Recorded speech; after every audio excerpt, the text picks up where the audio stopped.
Buenas noches, iglesia, por doquiera ustedes están. Gracias por hoy, viernes 3 de septiembre, acompañarnos en el programa del Club de Lectura.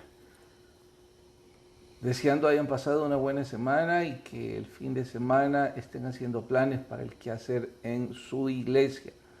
Entre tanto, oramos y comenzamos con la lectura de hoy. Padre, te agradecemos por otro día, por tu bondad. Te agradecemos por las cosas buenas que esta semana trajeron, como también las cosas difíciles, pues en una u otra forma pudimos ver tu mano cobijándonos, exhortándonos, animándonos. Rogamos que hoy que vamos a estudiar tu palabra, tu Espíritu Santo nos guíe y podamos crecer a través del estudio de ella. En Cristo Jesús, amén. Estamos en la guía número 3 en el libro de Esther. Hoy lo terminamos, por cierto. Hermoso libro. Vamos a los últimos 3 capítulos. 8, 9 y 10. Pregunta 1. Decreto de Asuero en favor de los judíos. ¿Qué es lo que estaba pasando? Asuero ya había firmado el decreto de la extinción del pueblo judío. Claro, engañado por Amán, sin saber que su misma esposa, siendo judía, también iba a ser exterminada. El plan malévolo de Amán es descubierto, paga justamente su maldad, pero el problema ahora es cómo librar a los judíos, porque en esa época un decreto del emperador medo-persa no podía ser revocado. Astutamente lo revierte, diciendo que los judíos están en total libertad de defenderse y de ellos acabar con cualquiera que ponga en peligro su vida. Y en efecto, eso es lo que sucedió. Ahora, yo sé que para aquellos que están pensando, wow, cómo un decreto de un gobernador pone en riesgo a toda una nación, y luego lo revierte y hay 75,000 personas asesinadas. No es nada nuevo que la voluntad de los que dirigen, para bien o para mal, afecta a multitudes. No voy a citar ejemplos locales, porque estoy bien lejos de querer sugerir que esto es una opinión política. Más bien es una opinión histórica. Porque vean que así como sucedió en la época de Mardoqueo, Amán y la reina Esther, sucede hoy día. El mundo entero está horrorizado por lo que sucede en Afganistán. Y esto es que apenas si sabemos, pero el mundo está horrorizado. Ahora, entendidos y no entendidos, sabemos que todo esto se desencadenó porque no el decreto, sino la voluntad del presidente de los Estados Unidos permitió, ordenó, ejecutó la orden de que el ejército norteamericano saliera de Afganistán. Y ahora el mundo horrorizado. Ahora críticos del expresidente Trump diciendo, yo me pregunto si están conscientes de lo que dicen. Esto no habría pasado si el expresidente Trump hubiese estado en el liderazgo. Porque aún con todos los bemoles de los que se le acusaban, no se le acusaba de tener una voluntad frágil. De lo que se le acusa al presidente Biden. Incluso se le ridiculiza en las noticias con un sorbete siempre en su mano, con un helado, propio no de un estadista, sino de alguien que debería estar ya en el retiro de su, no vida productiva, pero sí vida política. Bueno, yo no soy calificado, y si lo fuera tampoco hablaría, para decir quién tiene la razón o quién no tiene la razón. Pero sí estoy calificado por la historia a decir que la voluntad de unos pocos hombres detiene los horrores del mundo o acelera los horrores de este mundo. Exactamente como sucedió en la época de Amán, de el rey Asuero. Significa entonces que estamos vulnerables a lo que estas mentes privilegiadas o estas mentes endemoniadas decidan. En cierta forma somos vulnerables, pero no en su totalidad, porque a mi gusto lo más hermoso de esta historia es la providencia en cómo Dios obró tras bastidores y llevó todos los detalles a un feliz término. Estoy diciendo una niña hermosa llamada Hadassah. Por cierto, Hadassah es el hebreo de Esther. Esther es el persa, pero Hadassah, con H, es el hebreo. Y en español, ya sea Hadassah como Esther, se traducen como estrella. Vea hermoso detalle. Una niña huérfana que ha sufrido en la vida. Dios tiene un plan y su extremada belleza física, sumada a su gracia, me refiero a la gracia de Dios en ella, porque donde llegaba, los demás se mostraban agradados con su presencia, su amistad. Y sé que algunos están a punto allí de decir, ¿y quién no se va a mostrar agradado con una mujer bella? Usted no sabe lo que está diciendo. Porque hay una cantidad de mujeres físicamente lindas que son repugnantes, son odiosas y tienen cantidad de problemas de personalidad. Si usted lee un poquito al respecto, descubrirá que hay una cantidad de mujeres bellas que se les hace muy difícil tener estabilidad emocional. Pero Hadassah era todo lo contrario. Donde quiera que llegaba, se ganaba la gracia de todos. ¿Por qué? Porque la gracia de Dios estaba con ella. Su tío, un hombre sin mayor importancia, le salva la vida al rey. Una noche el rey pierde el sueño, lee que Mardoqueo es un gigante, decide premiarlo, Amán queda al descubierto y luego los enemigos de los judíos, 75,000, mueren. Los planes de Dios. De los versículos que a mí más me gustan en el libro de Esther, uno es, quizá para esta hora he nacido. Lo dijo Esther. Cuando su tío le confrontó y le llamó la atención porque ella tenía miedo. Así que su tío le dio el empujón y rasgó en ella el coraje que le faltaba. Quizá para esta hora he nacido. Y la otra frase que disfruto mucho es cuando dice, si perezco, que perezca. Estaba diciendo, bueno, mire, al final del camino, mi vida no está en la voluntad de los gobernantes y sus decretos y sus leyes y lo que se les antoje.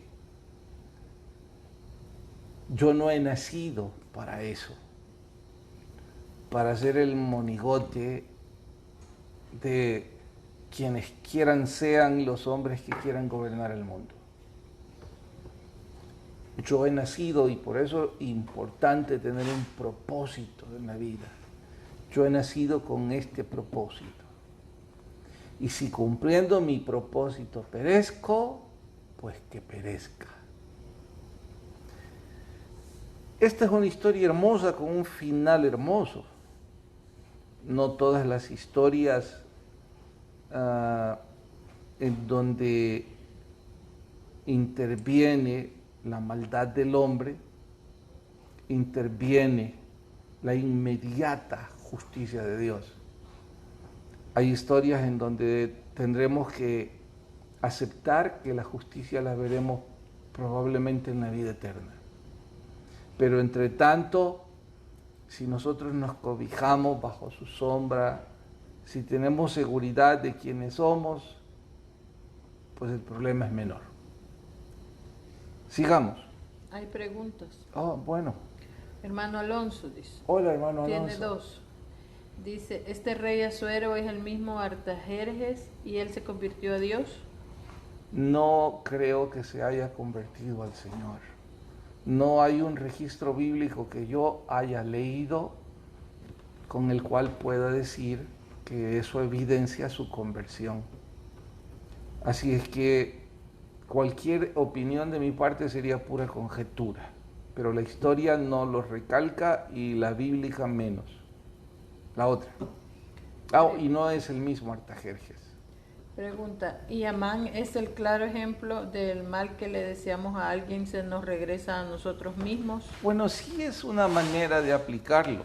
Sin embargo, la mejor manera de aplicar a Amán es con el anticristo. Amán representa literalmente el engendro del anticristo en el planeta, porque el propósito de Amán era exterminar a los judíos. ¿Que por qué? Porque los odia. Los odiaba como muchos hoy día los odian, pero semejante odio puede venir únicamente del infierno, del anticristo. Sigamos. Preguntan que a qué se refiere el versículo 8:17. ¿Quién pregunta? Hermana Amelia. Hola, hermana Amelia. ¿Qué dice el 17? Dice, y en cada provincia y en cada ciudad donde llegó el mandamiento del rey, los judíos tuvieron alegría y gozo, banquete y día de placer, y muchos de entre los pueblos de la tierra se hacían judíos, porque el temor de los judíos había caído sobre ellos. Porque dice que muchos de entre los pueblos de la tierra se hacían judíos. Me gustaría creer, hermana Amelia, que eso significa que se convirtieron al Dios de los judíos. Pero ahí no dice necesariamente eso. Puede ser que lo que allí dice es que se hacían al lado de los judíos. Porque recordarán que cuando el decreto de su exterminio fue publicado, muchos se horrorizaron alrededor del imperio. No lo dice de forma literal, pero queda implícito. Puede estar segura que muchos dijeron que esto es una locura. Los judíos no son un peligro para nosotros. Solo porque el rey está en una fiesta durante 180, imagínense, medio año enfiestado. Qué parranda la que se pegó. Y después de 180 días de parranda, dice que hizo otro banquete de 7 días más. Vaya borrachera la que llevaba. Entonces, cantidad de gente con sensatez debieron decir, ¿cómo se le ocurre que en semejante borrachera y depravación quiere que su mujer salga desnuda y modele ante otro montón de borrachos? Y como no satisfacen al capricho perverso rey, pues ahora van a terminar exterminando toda una nación. Era para locos. Así que es probable que a eso se refiere, y no necesariamente que se volvieron al Dios de los judíos. Me gustaría creer que así es, pero sería aventurado sugerirlo. Sí. Hermano Romeo Min pregunta, ¿este acto de Amán es el resultado de la desobediencia de Saúl de no exterminar a los amalecitas por orden de Dios durante su reinado? Sin duda. Pero, ¿y sabe qué, Romeo? Buenas noches, por cierto. La necedad de Saúl y de otros como él de no acabar con algunos de esos amalecitas, con ese grupo de amalecitas u otro, todavía lo vivimos hoy día. Todos aquellos pueblos que odian a muerte a los judíos. ¿De dónde sale tanto odio alrededor del mundo? Bueno, podemos entenderlo, entre comillas, por la historia, el odio que sienten algunos de los pueblos árabes, algunos de los ismaelitas, algunos como los iraníes, que el primer ministro años atrás dijo, antes de morir voy a exterminarlos. Pero ese odio también se extendió a los arios. Yo todavía no dejo de sorprenderme cada vez que leo sobre la guerra mundial y pienso, ¿y cómo es posible que este loco de Hitler, en un aire de superioridad, dice quiero acabar con los judíos porque son inferiores? Hay que estar totalmente loco. Y es que eso es lo que propina el espíritu del anticristo, eso es lo que propina estar lejos de Dios y terminar en semejante práctica.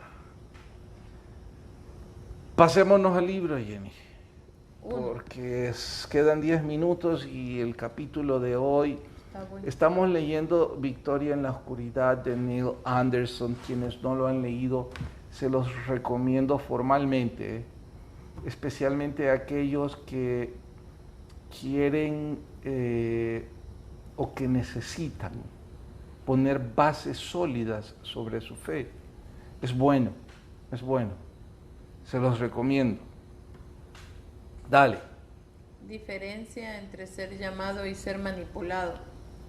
Cuando somos manipulados, buscamos la aprobación de los que nos manipulan. Pero cuando hemos sido llamados por el Señor, lo amamos porque lo servimos. No, lo servimos porque lo amamos. No porque estamos siendo manipulados. Y grande diferencia, ¿no? Dale. Explique el rápido ajuste. El rápido ajuste. Esa es la número 3. Es una lista, el rápido ajuste es como una lista de instrucciones o una regla que queremos que las cosas se hacen bien. Pero básicamente solo queremos la parte práctica y no la parte teórica.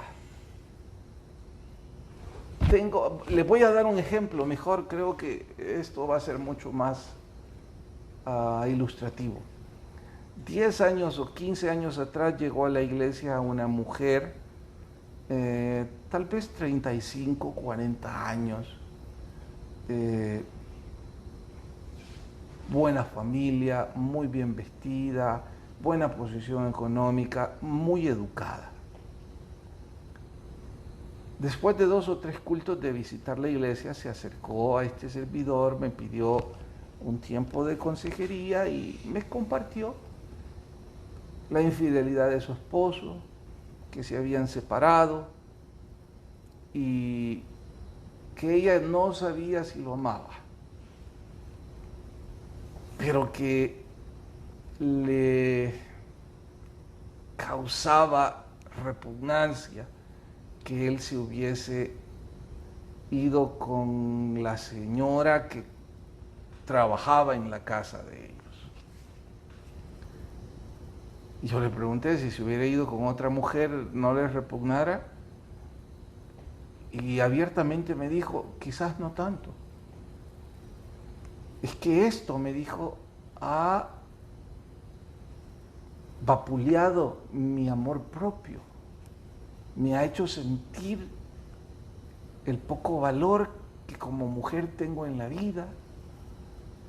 Y yo intenté, por supuesto, decirle, no, no es que usted no tenga valor en la vida. Probablemente fue una pasión sexual, probablemente, qué sé yo, 20 cosas más. Pero en fin, ella preguntó, ¿usted piensa que mi matrimonio puede ser restaurado?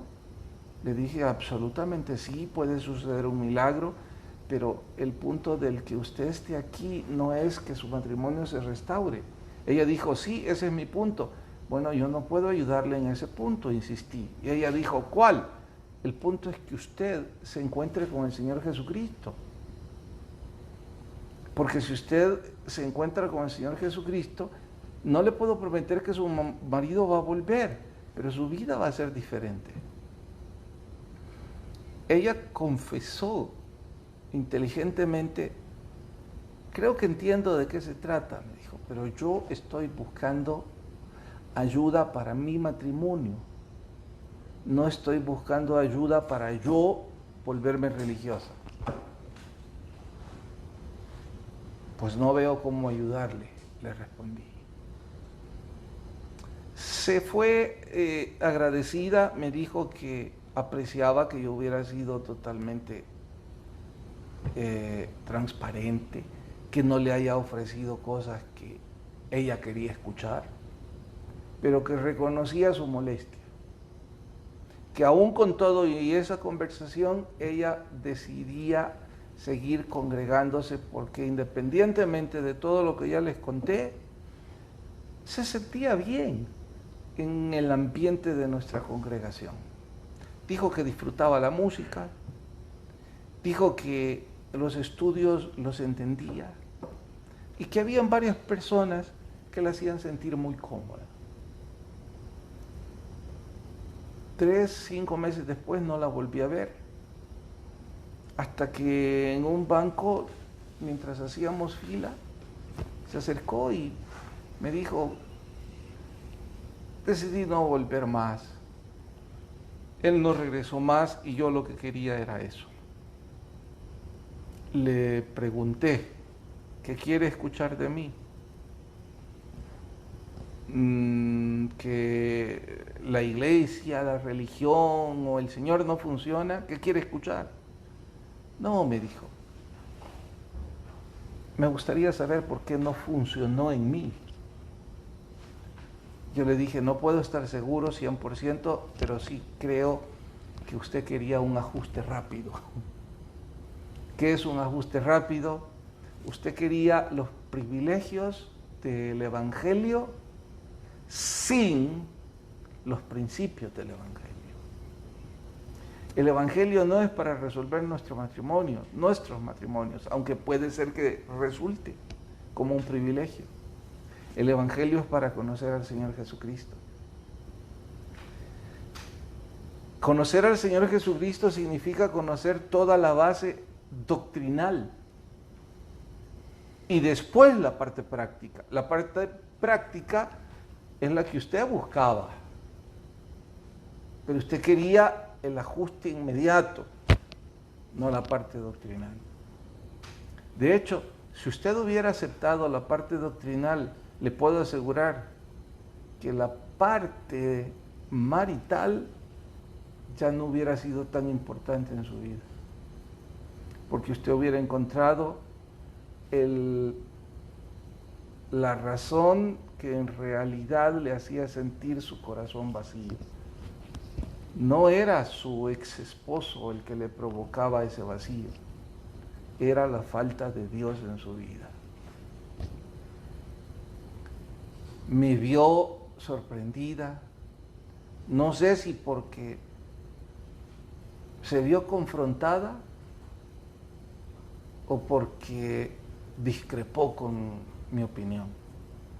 Escuché hace poco que se está congregando en la iglesia de un familiar. Y si eso fuera así, qué bueno, si finalmente conoció al Señor Jesucristo. Jenny, voy a romper el orden porque se acabó el tiempo y quiero hacer eco de la 8. Lo que hacemos no determina lo que somos, sino lo que somos determina lo que hacemos. ¿Qué significa esto? Yo sirvo al Señor por lo que soy. Y no es que por servir me convierta en cristiano. ¿Vieron la diferencia? Sirvo al Señor porque lo amo. Y no al revés. No es que yo sea cristiano y por ser cristiano estoy sirviendo en lo absoluto. Y eso está íntimamente vinculado al hecho de la parte doctrinal. Yo no sé cómo y cuándo aprendí, bueno, tal vez sí sé cuándo, que independientemente del resultado al final de mi carrera cristiana, yo iba a seguir sirviéndolo con todo amor, porque nacía ese amor en mí. Que obviamente no lo puse yo ni lo desarrollé yo, sino que el Señor lo puso en mí. Creo que eso creció mientras conocía la parte doctrinal. Y como ahora conozco la parte doctrinal, obviamente no es punto de honor el final, porque ya vimos que la santificación es un proceso de todos los días. Y ya no hay tiempo. Nos vemos mañana en Icon 3:30, si no 7, 9 u 11 el próximo domingo. Gracias por acompañarnos y el que tenga oídos, oiga lo que el Espíritu dice a las iglesias. Buenas noches a todos.